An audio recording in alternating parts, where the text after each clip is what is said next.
This is Brad Berry, Chief Investment Officer and Portfolio Manager with Dynamic Wealth Group. Welcome to this market and economic update. In this video, we'll discuss the market returning to new all-time highs and the state of the U.S. consumer. This is an important topic because markets have experienced such a volatile year.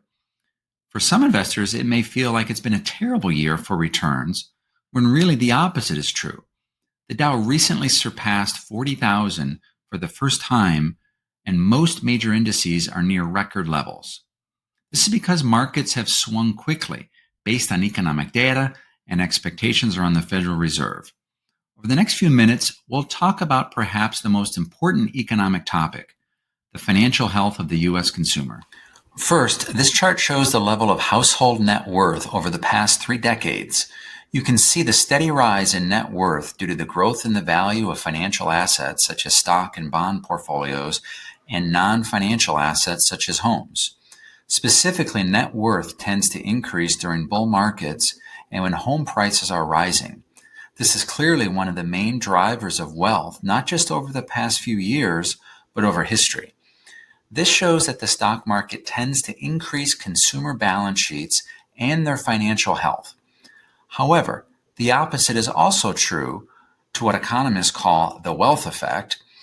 This is simply the fact that consumers tend to spend more when they feel more financially secure.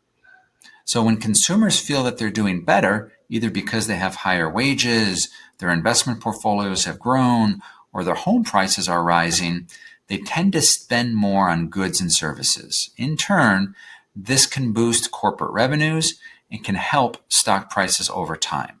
It is important to note, however, that this chart is not adjusted for inflation, and inflation can certainly have a dramatic impact on the real growth of consumers' net worth and purchasing power.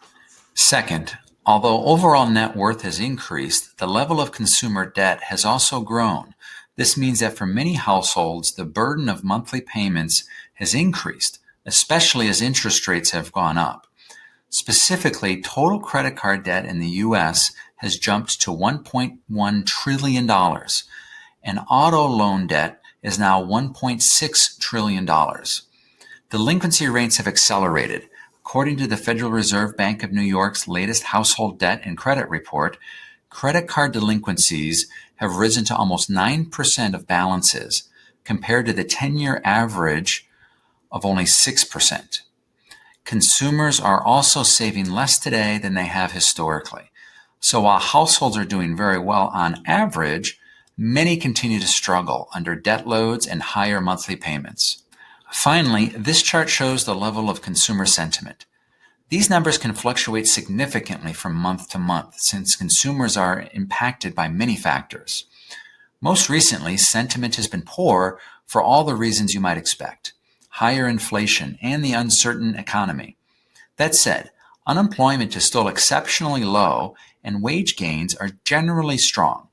If inflation can continue to come down, as it did in the last Consumer Price Index report, then hopefully sentiment can improve. What does all this mean for longer-term investors? Consumer spending is one of the cornerstones of economic growth in the United States. The fact that consumers have been strong is one reason markets have rebounded and have reached new all-time highs. The unknown is if this will continue. Frequent listeners know we are not in the business of predicting the future, but rather preparing for the future, regardless of what might happen. There are endless variables that can impact the economy and the market. That is why it is crucial to be truly diversified with your investment portfolio. As always, it's important to focus on longer-term investing rather than day-to-day market swings. We hope you found these insights valuable.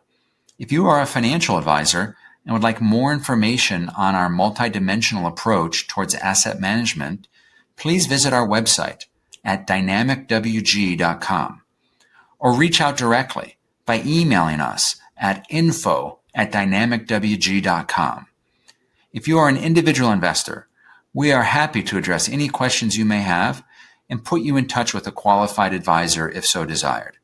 Until next time, take care everyone and make smart, logical, and fact-based financial decisions.